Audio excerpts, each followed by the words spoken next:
प्रश्न है आपका कि इंडिया में रहने वाले लोग बहुत हार्ड वर्किंग करते हैं, उसके बावजूद सफ़र बहुत करते हैं, पूजा पाठ भी बहुत करते हैं, धर्म ध्यान जब तब भी बहुत करते हैं, फिर भी इतना कष्ट उठाते हैं। और फॉरेन में रहने वाले लोग इतना कोई पूजा पाठ जब तब करते ही नहीं है और उनकी लाइफ कुछ इस टाइप की है कि वो बहुत कम कष्ट उठाते हैं और बहुत जल्दी सफलता पा लेते हैं। उसका क्या कारण है? यही आपका प्रश्न है ना। उसका क्या कारण है? तो यहाँ there are so many reasons, बहुत सारे कारण हैं। पहली बात तो यह कि भारतीय आदमी के सोच का तरीका ही दूसरा है और आउट ऑफ इंडियंस के सोच का तरीका ही दूसरा है। हमारे यहाँ पर हर सोच में स्पष्टता का अभाव है, क्लैरिटी नहीं है। हम लोगों के यहाँ विजन की क्लैरिटी नहीं है। मैंने कल भी एक एग्जाम्पल दिया था। यहाँ हम लोग क्या करते हैं, सुबह पूजा पाठ करते हुए धन की निंदा करेंगे, मोह माया की निंदा करेंगे,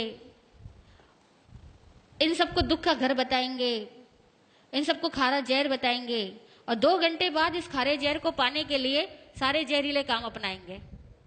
सच बोल रही हूं या नहीं? हमारे यहाँ विजन की क्लैरिटी नहीं। आप चाहते क्या हो, स्पष्ट तो बनो। फॉरेन के आदमी के पास में ये फॉर्मेलिटीज नहीं है, वो उसका विजन क्लियर है। पैसा चाहिए तो पैसा चाहिए। हमारे यहाँ पैसा भी चाहिए और पैसे को वो क्या, हाथ का मैल, पैसा तो हाथ का मैल है, ऐसा भी कहेंगे। यार लक्ष्मी का अपमान भी करेंगे, लक्ष्मी भी चाहिए। कैसे चाहिए, कैसे मिलेगी?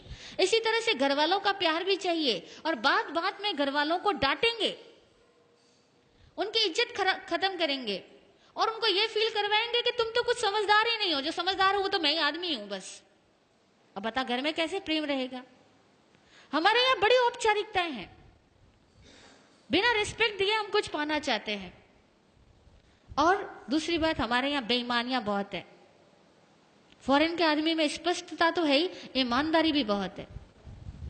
हमारे यहाँ तो विश्वास ही गलत है। हर आदमी सोचता है झूठ बोले बिना पैसा हो नहीं सकता, टैक्स तो चुराना ही पड़ेगा, भाई भाई में झगड़े तो होंगे, मतलब हम लोग मान के चलते और अपने गलत विश्वासों के तहत जिंदगी जीते हैं। हमें एक्चुअल में कहे ना तो धार्मिक लोगों को भी जीने का सही सलीका नहीं आता। और दूसरी बात, ये धर्म करते किस लिए हैं? ईमानदारी से पूछना, धर्म किस लिए करते हैं? मोक्ष वोक्ष की तो सारी बातें हैं। हर आदमी, कोई किसी को मोक्ष नहीं चाहिए। और वो धर्म भी किस लिए करता है? धर्म भीरू होने की वजह से धर्म करता है। हम लोग धर्म क्यों करते हैं पता? धर्म भीरू है,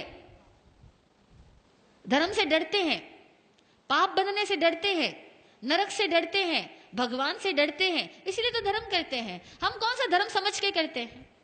वो लोग थोड़ा भी करेंगे या नहीं भी करेंगे, कम से कम जीने का विज्ञान समझते हैं कि लाइफ कैसे मूव करती है, उसका साइंस समझते हैं, फिर जिंदगी को जीते और खुल के जीते हैं। हमारे यहाँ तो हर चीज औपचारिक है। भूख लगी होगी ना, तब भी कोई कह भी देना कि खाना खा लो तो कहेंगे नहीं नहीं पेट भरा हुआ है, अभी घर से खा के आया। हाँ, नहीं बोलते? किसी के घर चले जाओ आप लोग और सामने वाला बोले कि खाना खा लो और आपको भूख भी लगी है, तभी कहोगे नहीं नहीं जी भूख बिल्कुल नहीं, अरे भाभी जी कष्ट मत करो, मैं तो घर से खा करके आया हूं। और सपोज वो दोबारा तिबारा कहेगा ना तो खा लोगे। खाओगे या नहीं खाओगे? कहने का मतलब यह हुआ कि हमारे यहाँ पर धर्म के नाम पर भी डर चलता है, रिश्वतखोरी चलती है, क्योंकि हम तो भगवान को साफ साफ रिश्वत देके आते हैं। देते या नहीं देते? मंदिरों में जाते हैं, साफ रिश्वत देते हैं, भगवान मेरा ये काम कर देना, मैं ये चढ़ा दूंगा। और पहले चढ़ा करके बाद में चढ़ाने का वायदा करके भगवान से अपने इच्छाओं की पूर्ति चाहते हैं। बड़ी अवैज्ञानिक तरीके से हम लोग भक्ति करते हैं, अवैज्ञानिक तरीकों से धार्मिक क्रियाएं करते हैं, क्योंकि धर्म को हम समझने की कोशिश भी तो नहीं करते, खाली हम रिवाजों को फॉलो करते हैं, लकीर के फकीर बने हुए हैं। तो धार्मिक होने से, पूजा पाठ जब तब कर देने से कुछ नहीं होता। और अक्सर देखा जाए तो ज्यादा जाप वही करता है जो ज्यादा डरपोक होता है, ज्यादा लालची होता है, जिसको लगता है जितना ज्यादा जाप करूंगा मेरा धन उतना ही ज्यादा बढ़ेगा, मेरी सुरक्षा उतनी ज्यादा बढ़ेगी। अक्सर लोग इसी वजह से जब तब ज्यादा करते हैं और इसलिए करते हैं कि थोड़ा भगवान खुश रहेगा तो मैं जितने पाप कर रहा हूं ना उसका फल मुझे कम देगा। हकीकत है, हम इंडियंस लोगों की सोच ही बड़ी अजीबोगरीब है। इसीलिए हम लोगों का जब तक सब देखा जाए ना तो बड़ा स्किन डीप भी नहीं होता। जरा सा कुछ घटना चेंज होगी ना, सब छूट जाने वाला है।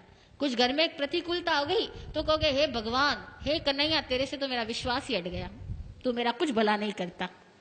हम भगवान को भी सीधा तिरस्कृत करके आ जाएंगे, तूने मेरा क्या किया, मैंने इतने सालों तक तेरी पूजा की, तूने मेरा किया तो किया क्या।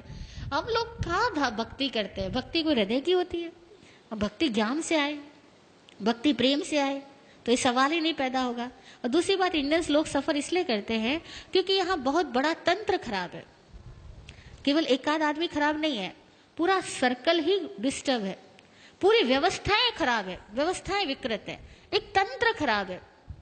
जब पूरा तंत्र खराब होता है ना, तो एक सही, जैसे समझो एक बगीचे के अंदर बहुत ज्यादा प्रदूषण हो, गंदगी इकट्ठी हो, और वहां पे आप गुलाब के पौधे लगाओ, तो बेचारे गुलाब के पौधे अगर 100 लगाए हो तो 90 तो वैसे ही सूख जाने, वो गंदगी उनको पनपने नहीं देगी, खिलने ही नहीं देगी। और 10 लग भी गए तो उनकी खुशबू नहीं फैलने देगी, क्योंकि 100 गंदगी के ढेर और 10 गुलाब के फूल रख दो तो खुशबू आएगी या बदबू आएगी। तो हमारी इंडिया में तो प्रॉब्लम यह है कि 100 तो गंदगी के ढेर लगे हैं और 10 गुलाब के फूल हैं। वो सच्चे धार्मिक कह दो या सही समझदार लोग कह दो, वो 100 में से 10 लोग मिल जाए तो बड़ी बात है, बाकी के सारे लोग केवल एक भेड़ चाल में अपनी जिंदगी पूरी करते हैं। इसीलिए इस इंडिया में तंत्र बिगड़ा हुआ होने की वजह से बहुत चीजें बिगड़ी हुई है। दूसरी बात, इंडिया के लोग ऑनेस्ट नहीं है, जितनी समझदारी की बातें हम जानते हैं ना, उसको फॉलो नहीं करते। आपने कितनी बार सुना सफाई रखनी, यत्न से काम करना, लेकिन अभी यहां भी खाना होगा ना तो भी लोग सफाई नहीं रखेंगे, यत्न से काम नहीं करेंगे। कितनी बार सुना होगा अपना काम खुद करना, बच्चों को हम कहते हैं अपना काम खुद करना, लेकिन आप इतने बड़े हो गए, आप भी यहां से जाओगे ना, कोई लोग ये नहीं सोचेगा कि कुर्सी का ढेर पड़ा है, अपनी कुर्सी उठा के उसी पे रखूं। हर आदमी कुर्सी छोड़ के ही जाएगा। और मैं इतनी बार यहाँ कह चुकी हूं, लेकिन मैं रोज देख रही हूं कि यहाँ कोई 1 या 2 आदमी मुश्किल से होता है जो अपनी कुर्सी व्यवस्थित रख के जाता है, बाकी सब ऐसे ही छोड़ के जाते हैं। We are not honest. यहाँ लिखा हुआ जूते वहां खोलना, लेकिन हर बार बाहर बैठे हुए आदमी को कहना पड़ता है कि जूते वहां खोलो, आंटी जी यहाँ मत खोलो। क्यों? मतलब छोटी मोटी बातें भी, मैनर्स की बातें भी हमारे पास में नहीं है, क्योंकि हम सारे लोग स्वच्छंदी है। शास्त्र में एक वर्ड आता है स्वच्छंदी, मनमानी करने वाला। हम सारे लोग इस तरह के हैं, हम सब अपनी मनमानी से जीना चाहते हैं, हमें डिसिप्लिन पसंद नहीं है। और कोई दूसरा हमें डिसिप्लिन में रहने को कह दे, उस आदमी से तो मुंह चिढ़ा लेते हैं, उस आदमी से तो अपनी दूरियां बनाना शुरू कर देते हैं, क्योंकि इसने मुझे कैसे कह दिया। हम वहां जाना ही बंद कर देंगे। ईमानदारी की बात है, ये हम साधु इसलिए आप हमें माफ कर रहे हो, बाकी कोई और आदमी आकर के आपको कुछ कह देना, अनुशासन के नियम यहाँ पर, आप कहोगे इस जगह जाना ही नहीं दोबारा। सच है। इसीलिए आसान नहीं है। इंडियंस लोगों को अपने आप को पहले ईमानदार बनाना होगा, अपनी सोच को वैज्ञानिक बनाना होगा, और अपने हर कार्य को सही तरीके से करने की कला सीखनी होगी। तब कहीं जाकर के इंडिया फॉरेन कंट्रीज के लोगों की तरह एक सुलझी हुई जिंदगी जी पाएगा। और कम से कम हमारे यहाँ साधु संत भी, सॉरी टू से, गुस्ताखी माफ, मिच्छामि दुक्कडम, साधु संत भी लोगों को जीने का सही तरीका नहीं बतला पाते हैं। वे भी लोगों को डराते हैं अथवा लालच से भरते हैं, और साधु संतों के कारण भी हमारे समाज की सभ्यताएं विकसित नहीं हो पाती। और ये भी एक बहुत बड़ा कारण है कि साधु संत खुद भी समझदार नहीं होने की वजह से इतनी सारी पब्लिक के लेवल को रेज नहीं कर पाते, और फिर जो वाकई समझदार लोग हैं वो साधु संतों के पास आना भी पसंद नहीं करते, नहीं पसंद करते। उसका कारण साधु संत स्वयं है।